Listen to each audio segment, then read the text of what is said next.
Halo Sobat Investor, kembali lagi berjumpa di program The Editorial yang akan membahas tajuk utama pemberitaan yang tersaji di idxchannel.com dan idxchannel TV. Bersama saya Yanto Kusdiantono, redaktur pelaksana idxchannel.com.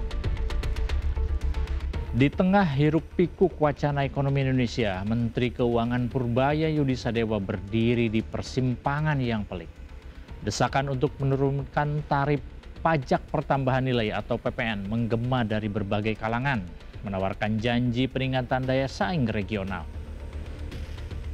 Usulan agar tarif 11% ditarik turun ke level 9% atau bahkan 8% terdengar begitu menggoda di telinga. Sebuah langkah yang strategis dan kerap disuarakan oleh para pengamat. Bagi Purbaya, usulan ini membawa gaung kenangan masa lalunya di luar pemerintahan. Saat membicarakan pemotongan pajak, bisa dilakukan dengan enteng dan penuh keyakinan. Namun, kursi Menteri Keuangan yang didudukinya saat ini menawarkan perspektif yang sama sekali berbeda. Di balik setiap angka persentase terselip konsekuensi fiskal yang sangat nyata dan berdampak luas. Setiap penurunan 1% PPN bukanlah sekadar angka statistik, melainkan sebuah lubang menganga di anggaran pendapatan negara sebesar 70 triliun rupiah. Sebuah angka yang mustahil untuk diabaikan, terlebih ketika beban menjaga defisit anggaran di bawah batas aman 3% menjadi tanggung jawabnya. Oleh karena itu, Purbaya memilih jalan kehati-hatian, menahan diri dari langkah-langkah populis, namun tidak gegabah. Fokusnya kini tertuju pada pondasi, pada hal yang paling mendasar, yaitu menghitung kemampuan real penerimaan negara. Pemerintah sendiri resmi menaikkan PPN dari yang tadinya sebesar 10% menjadi 11% sejak 1 April 2022 lalu. Menteri Keuangan saat itu, Sri Mulyani, bahkan berencana untuk menaikkannya lagi menjadi 12% pada awal tahun ini. Namun, pemerintah menunda, yang kemudian menegaskan bahwa PPN 12% hanya untuk berlaku bagi barang dan jasa kelompok mewah. Sebelum memutar tombol tarif pajak, Purbaya memandang perlu untuk terlebih dahulu memperbaiki sistem pengumpulan pajak dan cukai yang ada. Dalam pikirannya terdapat sebuah peta jalan yang jelas, yakni memperbaiki sistem selama 2 hingga 3 bulan ke depan. Kemudian mengevaluasi pada akhir triwulan pertama tahun 2026. Hanya dengan data yang solid dari perbaikan sistem inilah Purbaya dapat mengukur potensi penerimaan yang sesungguhnya.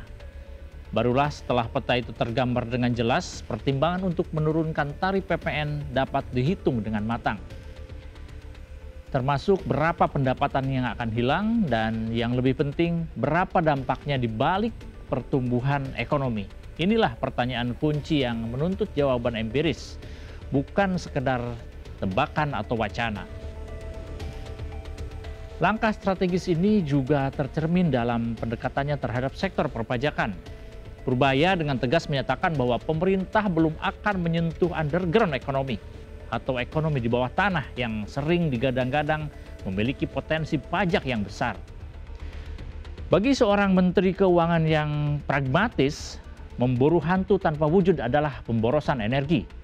Daripada berdebat tentang sesuatu yang secara definisi sulit diukur dan dikejar, ia memilih untuk memutuskan seluruh perhatian dan sumber daya pada apa yang sudah terlihat nyata, yaitu sektor ekonomi formal. Masih banyak lebahan dan celah dalam sistem pemajakan sektor formal yang dapat diperbaiki untuk dioptimalkan. Ia mengibaratkan upaya menghitung potensi pajak sektor bawah tanah seperti menebak isi buah manggis. Sebuah pekerjaan yang spekulatif dan tidak menghasilkan sesuatu yang konkret. Prioritasnya adalah membenahi yang ada di atas tanah terlebih dahulu. Memastikan sistem berjalan efisien, baru kemudian jika suatu saat nanti data dan potensi ekonomi di bawah tanah itu dapat diukur dengan jelas, barulah pemerintah akan bergerak untuk mengejarnya. Dilema yang dihadapi Purbaya ini bukan tanpa alasan. Di kancah regional, tekanan untuk bersaing memang nyata. Para pakar seperti Rizal Taufikur Rahman dari Indef mengingatkan bahwa tarif PPN Indonesia yang berlaku saat ini di level 11% tergolong tinggi dibandingkan rata-rata negara ASEAN yang berkisar antara 8 hingga 10%. Negara lain seperti Thailand, Vietnam bahkan lebih agresif.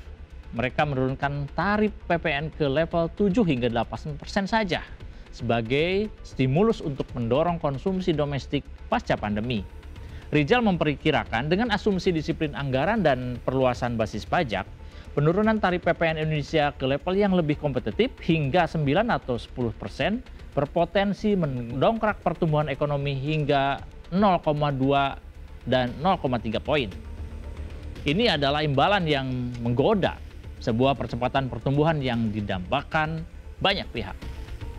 Namun, Purbaya tampaknya sadar bahwa sebuah kebijakan ekonomi tidak boleh hanya dinilai dari daya pikatnya semata. Di balik setiap keputusan terdapat sebuah timbangan yang harus dijaga keseimbangannya. Di satu piringan timbangan terdapat desakan untuk menstimulasi ekonomi dan meningkatkan daya saing melalui pemotongan pajak. Namun, di piringan lainnya terhampar tanggung jawab besar untuk menjaga kesehatan fiskal negara, memastikan kas negara tetap terisi untuk membiayai pembangunan dan berbagai program prioritas. Seorang Menteri Keuangan dalam pandangannya tidak boleh bertindak seperti koboi yang menembak sembarangan. Ia harus pelit dalam artian menjaga setiap rupiah pendapatan negara dan hati-hati dalam mengambil setiap langkah. Konsekuensi dari sebuah kesalahan perhitungan bisa sangat fatal. Sebut saja defisit anggaran yang melonjak melebihi batas aman, yang pada akhirnya akan membebani perekonomian nasional dalam jangka panjang. Maka itu dalam kesunyian ruang kerjanya, Purbaya memilih untuk bereaksi bukan dengan tindakan dramatis, melainkan dengan perhitungan yang cermat, membenahi sistem yang konsisten, dan berkomitmen untuk membangun fondasi yang kuat sebelum membangun menara gading yang tinggi. Demikian program di editorial edisi kali ini. Saya Yanto Kusdiantono, pamit undur diri. Pantau terus berita ekonomi, bisnis, dan pasar modal hanya di IDX Channel TV, idxchannel.com, dan media sosial IDX Channel. Sampai jumpa.